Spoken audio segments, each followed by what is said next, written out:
Hi friends, उम्मीद करता हूँ आप लोग सब खैरियत से होंगे। आज आपके सामने फेस टू फेस हूँ। आप लोगों के फीडबैक का बहुत बहुत शुक्रिया। कुछ दोस्तों ने कहा कि आप फेस टू फेस आएँ। Thank you very much for your feedback. आज जो मैं वाक़या आप लोगों को सुनाने जा रहा हूँ वो भी मेरे कुछ यादगार वाक़यात में से एक है। ये वाक़या मेरे साथ इन 2005 में जर्मनी में रूनुमा हुआ था। मैं कोलोन शहर में रहता था वहाँ पर, और एक प्रोजेक्ट पे काम करता था जहाँ पे मुख्तलिफ नेशनलिटीज़ के लोग काम करते थे। वहाँ पर मेरा एक अच्छा दोस्त सिंह साहब थे जो इंडिया से थे। हम दोनों ही हर हफ्ते कहीं ना कहीं आउटिंग के लिए बाहर चले जाया करते थे। अच्छा, उस दिन भी कुछ इसी तरह से हुआ कि हम एज़ पर रूटीन हम लोगों ने शहर से बाहर जाने का प्रोग्राम किया।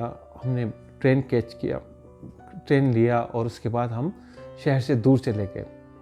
अक्सर और बेशतर हम ऐसी जगहों पर जाया करते थे जो बहुत ही सीनिक होती थी, क्योंकि वहाँ पर हम जाके फोटोग्राफी करते थे। उस दिन भी कुछ यही हुआ। हम तकरीबन 1.5 घंटे का ट्रेन का सफ़र था। वहाँ से होते हुए थोड़ा दूर चले गए। वहाँ पर हमें एक बहुत ही अच्छा जंगल नज़र आया। वहाँ पर हमने अपने ट्रेन को स्टॉप पे उतरे और वहाँ से हम जंगल की तरफ रवाना हो गए। वो जंगल बहुत ही खूबसूरत था। वहाँ के दरख्त बहुत बहुत लंबे थे और कुछ समझ नहीं आता था कि कहाँ से रास्ता आ रहा है, कहाँ से रास्ता जा रहा है। लेकिन हमने बहुत इंजॉय किया। हम घूमते रहे, फोटोग्राफी करते रहे। हमें पता ही नहीं चला कि किस वक्त कितनी देर हो गई हमें वहाँ पर घूमते घूमते।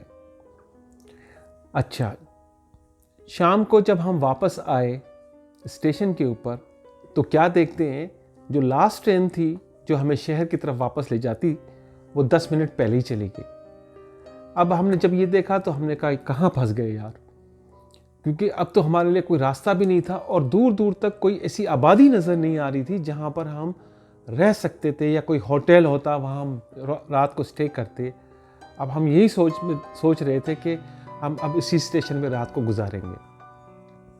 तो फिर ख्याल आया कि ऐसा करते हैं कि अब पहले जिस तरफ हम गए थे वो तो जंगल का रास्ता, हम अब उसके अपोजिट साइड की तरफ जाते हैं।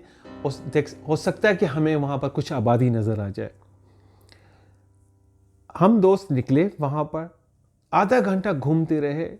फील्ड्स ही फील्ड्स थी, कोई आबादी का नामो निशान ही नहीं था कि हम जहाँ पर ये कह सकें कि कोई घर नज़र आए, कोई होटल नज़र आए जहाँ से हम अपना फूड लें, क्योंकि हमारे पास जो खाने पीने का सामान था वो ऑलमोस्ट ख़त्म हो चुका था। अब ऐसे ही हम ढूंढ रहे थे, तो फिर हम एक जगह पर हमने रुक के हमने ये फैसला किया कि यार अगर ऐसी एक ही डायरेक्शन में घूमते रहे तो हमें कुछ भी नहीं मिलेगा। ऐसा करते हैं कि दोनों दोस्त अपोजिट डायरेक्शन में चले जाते हैं कि अगर हमें कोई आबादी नज़र आए, जब हमें आबादी नज़र आएगी तो हम एक दूसरे को फ़ोन कर देंगे, वरना हम आके वापस स्टेशन पे आके एक दूसरे से मिलेंगे। हम आगे निकले।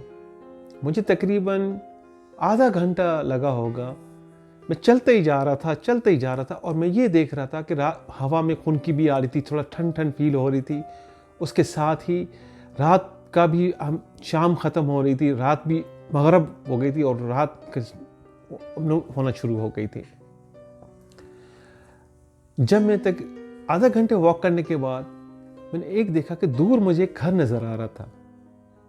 अच्छा, इसको देख के मुझे बड़ी खुशी हुई कि चलो यार कुछ तो मिला, कि इनसे ही पूछ लूँगा कि कोई अगर करीब में कोई और आबादी है तो वहाँ चले जाएं।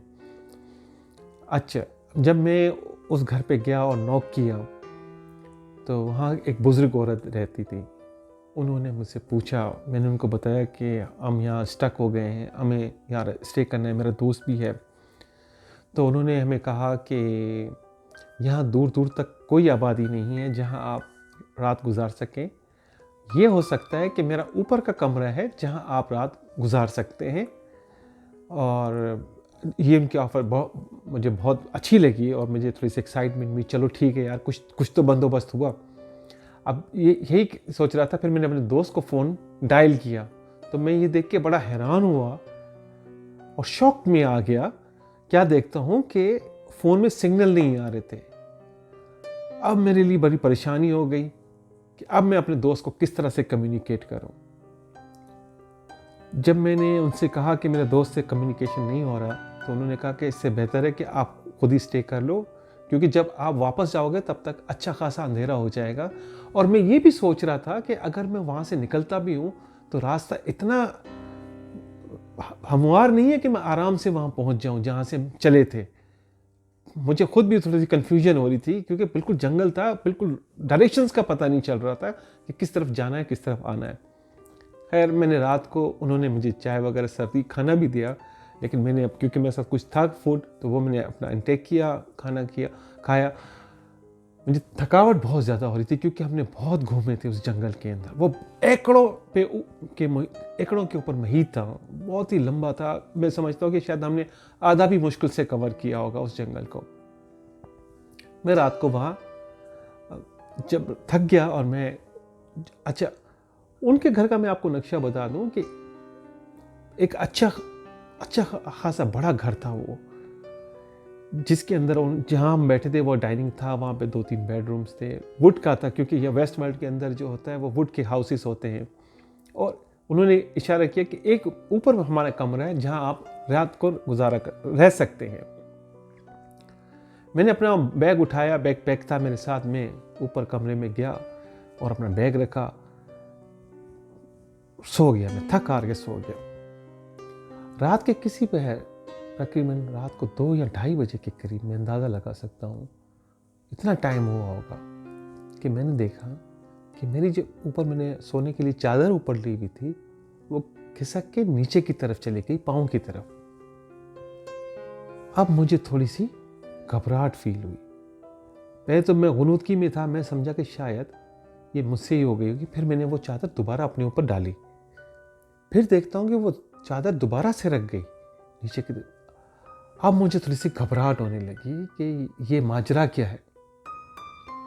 खैर, मैं उठ के बैठा और मैंने फिर चारों तरफ नज़र दौड़ाई कि कोई चीज़ नज़र आ जाए या कोई ऐसी चीज़ हो जो कर रही हो। मुझे कुछ ऐसा नज़र नहीं आया। जब मैं ये चीज़ें देख रहा था तो मेरी नज़र एकदम से खिड़की के ऊपर पड़ी, जो मेरे बेडरूम के बेड के लेफ्ट साइड पे थी। अब मैं वहाँ क्या देखता हूँ, और जो देख के मैं शशदर हो गया। मुझे समझ नहीं आ रहा था कि मैं नींद में हूँ या वाकई जाग रहा हूँ। तो मैंने देखा कि एक सफ़ेद कलर का शेड मुझे उन फील्ड्स में नज़र आ रहा था, क्योंकि खिड़की से वो पूरा जो खेत नज़र आते थे, जो फील्ड्स नज़र आ रही थी। मैं ये सोच के परेशान हुआ कि ये कैसे हो सकता है। फिर मैंने सोचा कि शायद हो सकता है मुझे गुनूद की हो रही है। मैंने अपनी आंखें को रब किया और मैंने फिर अपने आप को होश में लाने की कोशिश की कि मैं नॉर्मल हूँ, मुझे सही विजिबिलिटी आ रही है, मुझे धोखा हो रहा है, इल्यूजन हो रहा है। तो फिर मैंने खिड़की की तरफ मुड़ के देखा और क्या देखता हूँ कि वो जो था वो चीज़ गायब हो गई। अच्छा, मैंने सोचा हो सकता है कि ये मेरा वहम हो, थकावट हो, जिसकी वजह से मुझे ये चीज़ें फील हो रही थी। लेकिन मेरी परेशानी में उस वक़्त ज़्यादा इजाफा हुआ जब मैं आके अपनी बेड पे लेटा और अभी कमर ही लगाई थी, तो क्या सुनता हूँ कि सीढ़ियों पे चलने की आवाज़ आ रही थी, टक टक टक। अच्छा, एक लम्हे के लिए मैंने सोचा कि हो सकता है वो बुजुर्ग औरत हो, वो मेरे चलने फिरने की आवाज़ की वजह से हो सकता है डिस्टर्ब हो गई हो, वो उठ के आ रही हो। लेकिन मैंने इग्नोर किया। फिर मैं अपने आप को रिलैक्स करने के लिए सोने की कोशिश करने लगा। फिर एकदम से मेरे दरवाजे पे किसी ने जोर से नॉक किया, टक टक टक टक टक। अब मुझे थोड़ी सी घबराहट हो गई और मैं थोड़ा सा खौफजदा भी हो गया कि रात के इस पहर पे कौन मेरा दरवाजा खटखटाएगा। फिर एक गुमान हुआ कि हो सकता है वो बुजुर्ग औरत हो, वो मुझे चेक करने के लिए आई हो, पूछने के लिए आई हो कि मैं ठीक हूं या नहीं हूं। खैर, मैं उठा और दरवाजा खोला। क्या देखता हूं, कोई भी नहीं है पूरे फ्लोर के ऊपर, सन्नाटा, खामोशी। अब ये बात मुझे हजम नहीं हो रही थी कि यार, ये मैंने खुद आहट की आवाज़ सुनी है, अब ये दरवाज़ा खटखटा है और वो बुजुर्ग इतना, जब मैं पहली दफ़ा उनसे मिला था, कि वो बहुत आहिस्ता आहिस्ता चल रही थी। ऐसा मुमकिन नहीं था कि वो एकदम से गायब हो जाए भाग के, नामुमकिन था। खैर, मैंने फिर अपना दरवाज़ा बंद किया और आके फिर लेट गया। कुछ ही लम्हों के बाद फिर दरवाज़ा ज़ोर से खटका, टक टक टक टक। अब मैं बड़ा शशदर हो गया, खौफज़दा हो गया। मुझे समझ नहीं आ रहा था कि मैं अपने क्या करूं। क्या इस घर में कुछ है या सराउंडिंग में कुछ है, क्योंकि अब मुझे ये एबनॉर्मलिटी बड़ी महसूस हो रही थी। अब मुझ पे खौफ, मैं आपको एक्सप्लेन नहीं कर सकता, लेकिन मुझ पे खौफ तारी हो गया उस वक़्त। मुझे समझ नहीं आ रहा था कि मैं क्या करूं। मैंने फ़ौरन उठा, उस कमरे का दरवाज़ा खोला और सीढ़ियों से उतर के नीचे जाके उस डाइनिंग टेबल पे बैठ गया जहाँ पे मैंने कॉफ़ी पिया था, और उनका बेडरूम था लेडी का, वो करीब में ही था। तकरीबन 2:30 बजे से 5 बजे तक मैं उस डाइनिंग टेबल के चेयर पे ही बैठा रहा और खौफ के आलम में बैठा रहा कि मुझे समझ नहीं आ रही थी कि मैं क्या करूं। जब वो 5 बजे के करीब वो लेडी आई, वो औरत आई, उन्होंने मुझे देखा और परेशान हो गई कि आप सारी रात यहाँ बैठे थे। तो मैंने कहा नहीं, मैं सोने गया था, लेकिन मुझे नींद नहीं आ रही थी, तो इसलिए मैं आके नीचे बैठ गया। मैंने वहाँ से उनसे गुड बाय किया, मैंने उनको थैंक्स कहा और सुबह कोई दौड़ लगा दी ट्रेन स्टेशन की तरफ। और जब मैं ट्रेन स्टेशन पहुँचा तो मेरा दोस्त वहाँ मेरा इंतज़ार कर रहा था। मैंने सारा वाक़या उसके साथ शेयर किया। उम्मीद करता हूँ आपको ये वाक़या पसंद आया होगा। आपके फीडबैक का बहुत बहुत शुक्रिया।